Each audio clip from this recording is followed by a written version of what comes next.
Hello guys, good afternoon. Welcome to my channel, Rachel Provinciana Vlog.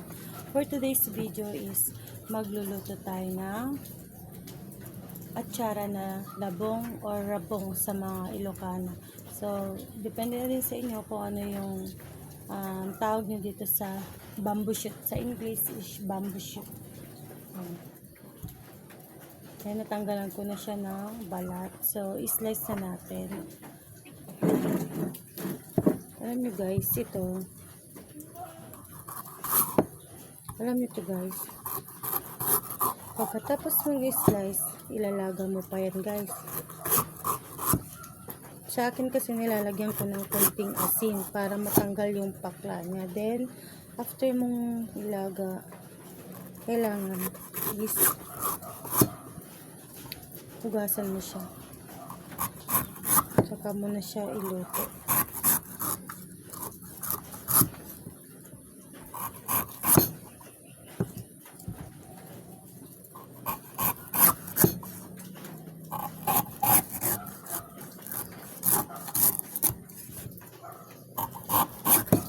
Dahil tag-ulan ngayon guys, panahon to ng rabong dito sa amin.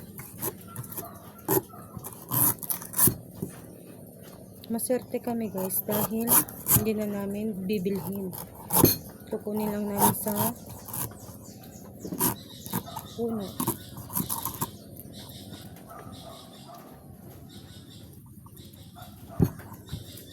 Samahan niyo ako guys.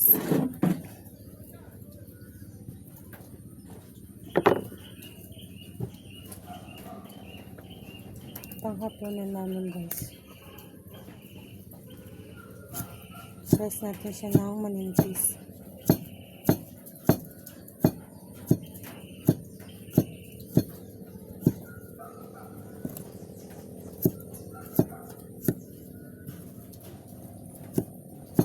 After natin itong may slice, ilalaga na natin siya guys.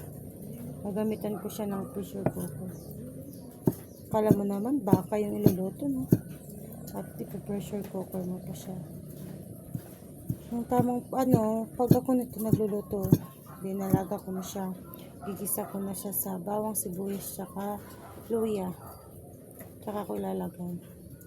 Tapos dadamihan ko siya ng paminta na powder. Nalagyan ko ng suka. Betchin asin. Depende sa inyo. Kung lalagyan nyo ng magic syrup. Timplahan lang. Pag nalaga na kasi siya, saglit na lang yan guys. Yan, comment down kayo. Comment down po sa mga nagulam ng labong, sa mga nakatikim. Pa-comment down kung anong tawag sa mga luto nila. Dito kasi as Ilocana, mas gusto nila yung sagsagan ng bagoong. Lagyan ng saluyot. Mas better kung may inihaw na bangus. Masarap ang kain. Always support my channel guys. Thank you, Rachel Provinciana Vlog. Please visit always my channel. Ito na lang maliit na chili. Ito guys, yung iba, binibinta nila to.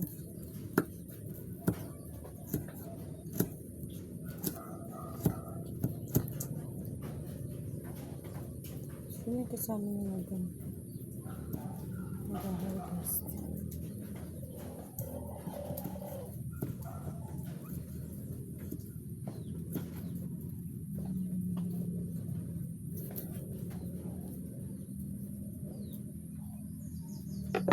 Masarap to pag may sahog. Pero as low budget tayo, kahit huwag nalagyan ng sahog guys.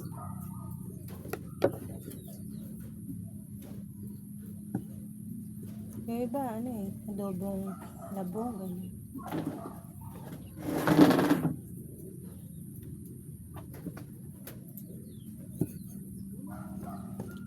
Adobong labong.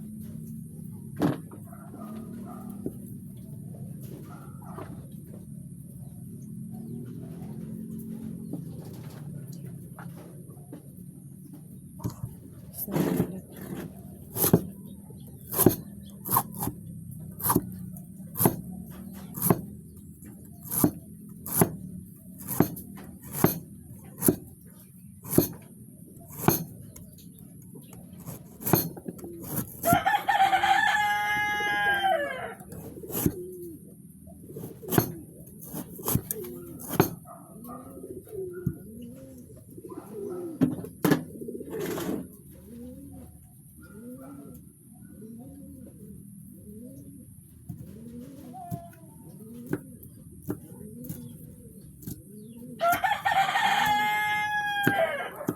Diba nga sa pagluluto, may kanya-kanyang style yan.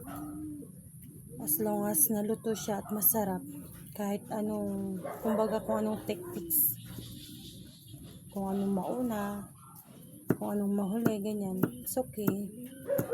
As long as yung lasa, yun yung importante guys.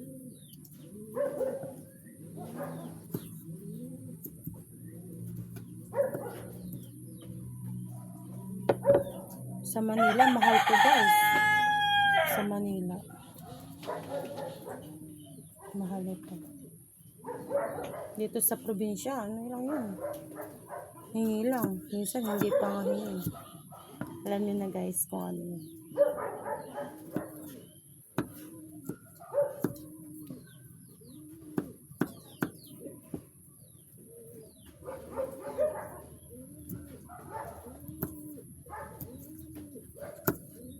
Nag-harvest sila ng bayabas guys. May pa-order kami na 50 kilos. Ayan, may pambili naman tayo ng kape, ganyan. Itlog sa malit na tubo, diba? Pasalamat na tayo guys, kaysa wala. Tomorrow, magde-deliver na naman kami. Kahit mga minimum 20 kilos, pwede na. Basta pipick upin nila dito, diba? Hindi tayo mag-aaksaya ng gasolina.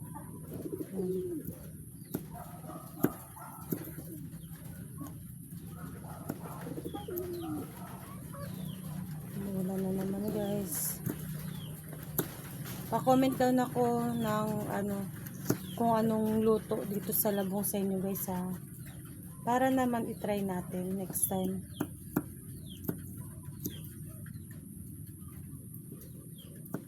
Luluto ko to sa pressure cooker. Siyempre, maingay yun. Akala nila, karneng baka, diba? Santa pa. Ilang araw nang umuulan, hindi pa tuyo yung gamit. Mahirap pag walang dryer.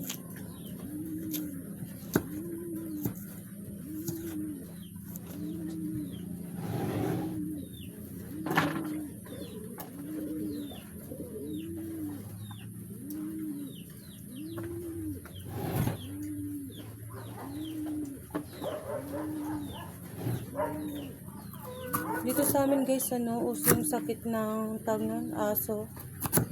Wala na yung namatay na aso nila dyan sa kita ko.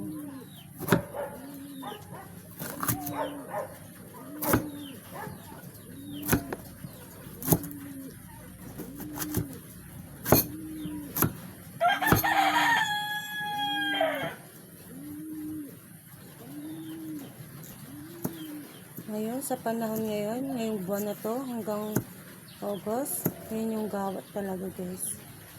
Sa mga alam nila yung term na gawat. Sa panahon ngayon, diskarte na lang talaga.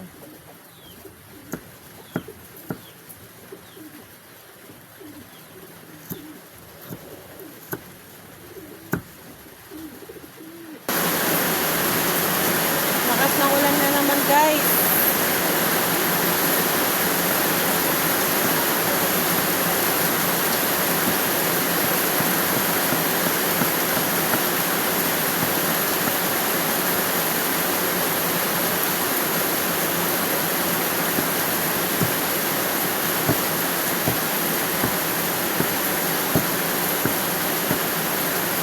Salamat na lang ako guys kasi dito sa part sa gripo namin is meron ng bubong. Kung hindi, mahirap. Lalo na pag kunyari, maglabanlaw ka, maglalaba, maghugas ng plato, napakahirap guys.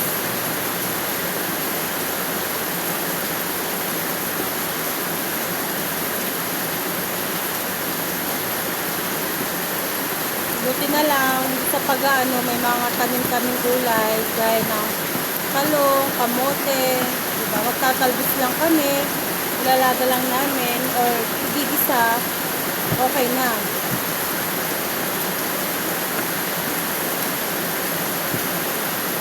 May saluyot din guys. Kaso nga lang, wala pa.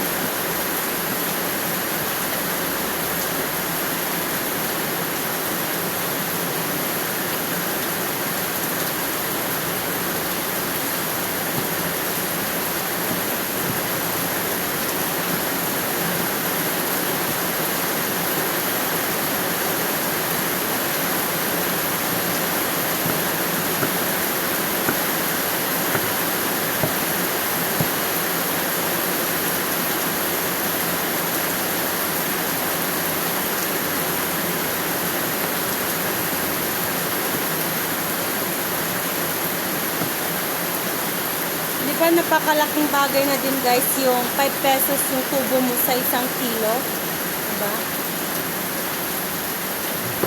5 pesos sa 1 kilo.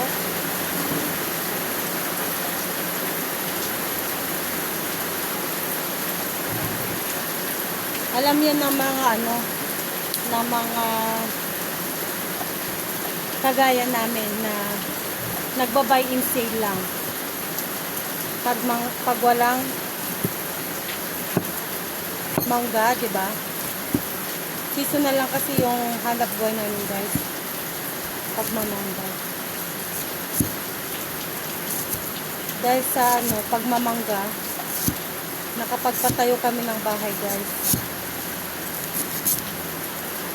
Matatawag mo sarili mo. Kasi pinush ko talaga siya guys. Nakapagpatayo kami ng bahay kahit maliit lang. At least yung kinita niya sa 1 taon or ilang buwan, diba?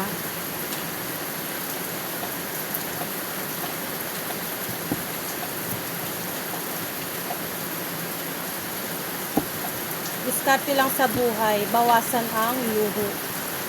Yun ang napaka-importante guys. Siguro magluluho na lang ako after ng bahay namin. Tapos pag madami ng ipon, sa panahon ngayon guys, wala pa.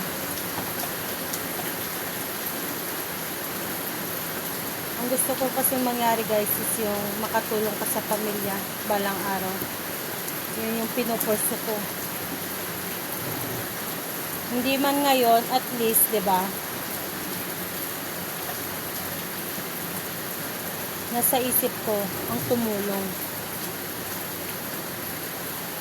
Sana i-bless tayo ni Lord.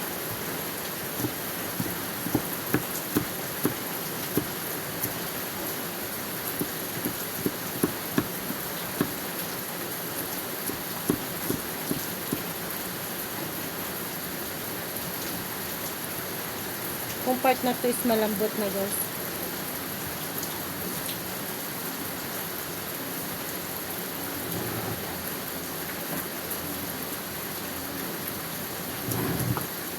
Last na to, last.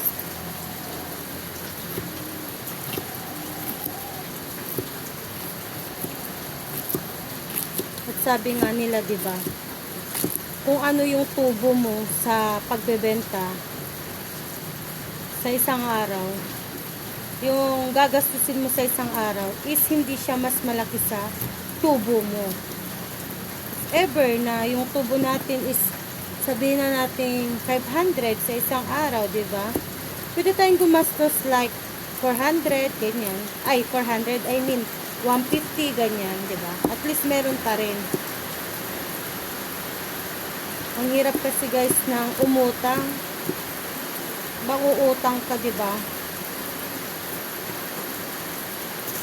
Sa ibang tao.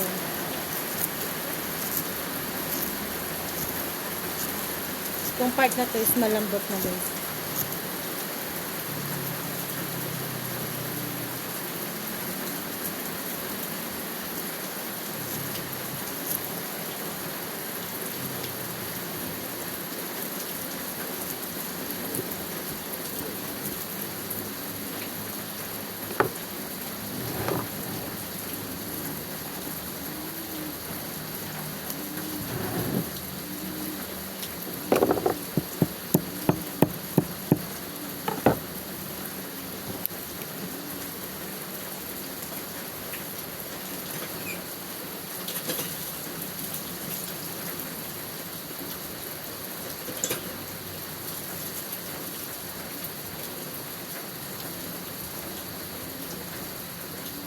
Ito na yung lahat guys. Oh.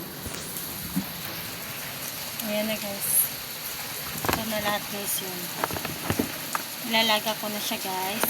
Thank you for watching. Don't forget to like and subscribe my channel, Rachel Provinciano Vlog. Goodbye!